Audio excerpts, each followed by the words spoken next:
Avatar Meher బాబా key జై. ప్రీతమ Avatar Meher బాబా, నేనే రాముడను, నేనే కృష్ణుడను అన్న సందేశాన్ని ఈరోజు మనం తెలుసుకుందాం. భగవంతుడు ఈ సృష్టిపై గల ప్రేమతో ప్రతి 700 సంవత్సరాల నుండి 1400 సంవత్సరాలకు ఒకమారు భూమి మీదకు మానవ రూపంలో అవతరిస్తూ ఉంటాడని ప్రీతమ మెహర్ బాబా మనందరికీ తెలియజేశారు. అంతేకాక తానే రాముడనని, తానే కృష్ణుడనని, మరలా ఇప్పుడు మెహర్ బాబాగా వచ్చానని మెహర్ బాబా ప్రకటించారు. అది 1950వ సంవత్సరం వేసవి నెలల్లో పూనాలో గల గురుప్రసాద్ బంగళాలో బాబా తన ప్రేమికులకు దర్శనమిచ్చారు. ఒకరోజు దర్శన కార్యక్రమం పూర్తయ్యాక తదుపరి కార్యక్రమం మొదలయ్యే ముందు, అంటే విరామ సమయంలో, అక్కడికి వచ్చిన ఇద్దరి ప్రేమికులలో ఒక వాగ్వివాదం జరిగింది.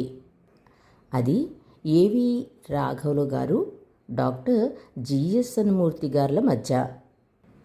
రాఘవులు గారు ఇలా అంటున్నారు జిఎస్ఎన్ మూర్తి గారితో, మూర్తి, టీ తాగడం కోసం దగ్గరలో గల ఒక హోటల్కి వెళ్దామా అని అడిగారు. ఆయన కూడా సరే అనడంతో ఇద్దరూ కలిసి ఆ విరామ సమయంలో బయటకు వెళ్ళి హోటల్లో టీ తాగారు. తిరిగి వచ్చే సమయంలో వాళ్ళిద్దరూ బాబా దివ్యత్వం గురించి, ఆయన వైభవం గురించి మాట్లాడుకున్నారు.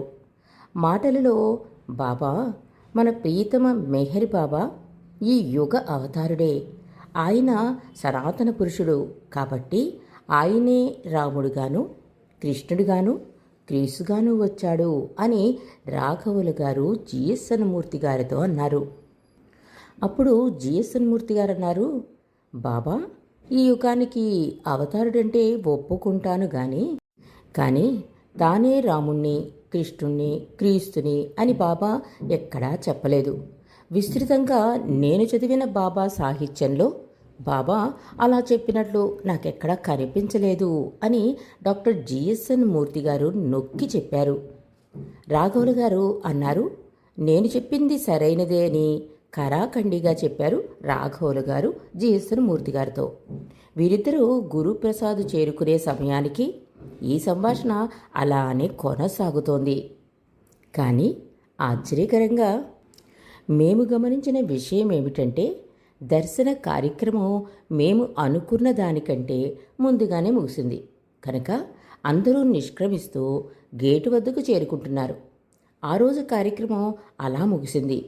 సరిగ్గా ఆ సమయంలో బాబా గది నుండి ఎరిచి బయటకు వచ్చి అందరూ వెనకకు వచ్చి గురుప్రసాద్ వరండాలో సమావేశం కావాలని బాబా ఆదేశం అని ప్రకటించారు ఇరిచి. ఇది వినగానే మిగిలిన అందరితో పాటుగా మేమిద్దరం కూడా వడివడిగా వరండాలోకి చేరుకున్నాం. అంటే జిఎస్ఎన్ మూర్తి గారు, రాఘవులు గారు ఆతృతగా బాబా కోసం ఎదురు చూస్తూ నిల్చున్నాం. ప్రీతమ మెహర్ బాబా అక్కడికి వచ్చి ఒక సందేశాన్ని ఇచ్చారు. ఆ సందేశం ఏంటంటే, బాబా అన్నారు, నేను రాముణ్ణి, కృష్ణుణ్ణి, క్రీస్తును, ఇప్పుడు మెహర్ బాబాగా వచ్చాను అని ఈ సందేశం ఇచ్చాక అందరినీ నిష్క్రమించమన్నారు మెహర్ బాబా. డాక్టర్ జిఎస్ఎన్ మూర్తి, నేను ఆశ్చర్యపోయాం. బాబా ఆ రోజు ఇచ్చిన సందేశం అందరికీ ఉద్దేశించినదే అయినా అది మా ఇద్దరికి ప్రత్యేకమైన ప్రాధాన్యత కలిగించింది.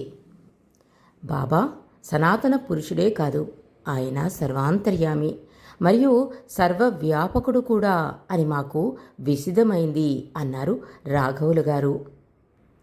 ఆగస్టు నెలలో బాబా తిరిగి మెహరాబాదు చేరుకున్నారు.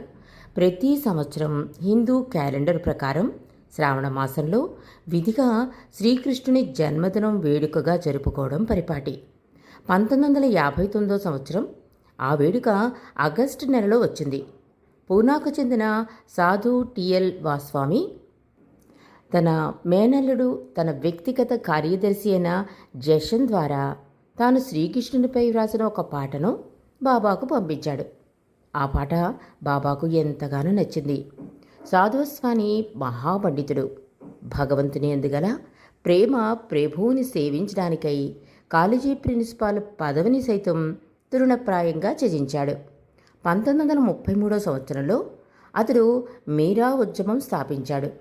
ఆ ఉద్యమ ఆశయం ప్రకారం విద్య ఆత్మకు సంబంధించింది. బీదవారికి, అట్టడుగు వర్గాల వారికి, రోగగ్రస్తులకు, కష్టాలలో ఉన్నవారికి సేవ చేయడమే జ్ఞాన సముపార్జన యొక్క లక్ష్యం.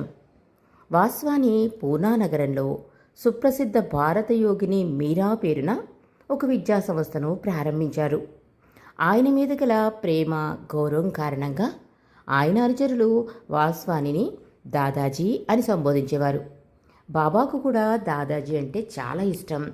బాబా 1957 సంవత్సరంలో అతనింటిని 2 సార్లు సందర్శించారు. శ్రీకృష్ణుని యందు గల ప్రేమను వ్యక్తం చేస్తూ వాస్వాని వ్రాసిన పాటకు సమాధానంగా ఆగస్టు 28 నాడు ఎరిచి ద్వారా జషన్కి ఒక సందేశాన్ని బాబా పంపించారు. ఆ సందేశం ఏమిటంటే, నేనే రాముణ్ణి, నేనే కృష్ణుణ్ణి, అది నేనే, ఇది నేనే. ఇప్పుడు నేను మెహర్ బాబాగా వచ్చాను.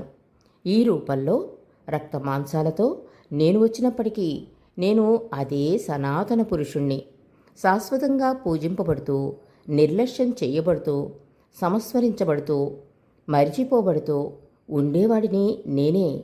ఎవరి గతం పూజింపబడుతుందో, ఎవరి వర్తమానం నిర్లక్ష్యం చేయబడి విస్మరించబడుతుందో, ఎవరి భవిష్యత్తు రాక ప్రగాఢంగా తీవ్రమైన తపనతో ఎదురు చూడబడుతుందో అట్టి శాశ్వతుడను నేనే అని బాబా సందేశం పంపారు. కాబట్టి బాబాయే రాముడు, కృష్ణుడు అని తెలుసుకోవడమే కాకుండా భౌతిక శరీరంలో ఇప్పుడు బాబా లేకపోయినా ఆయన శాశ్వతంగా సర్వాంతర్యామి, సర్వవ్యాపి అయిన సనాతన పురుషుడు అని ఈ సందేశం మనకి సూచిస్తుంది. ఆయన ప్రేమను అందుకోవాలంటే మన హృదయాలను మనం తెరిచి ఉంచాలి. అవతార్ మెహర్ బాబా కీ జై.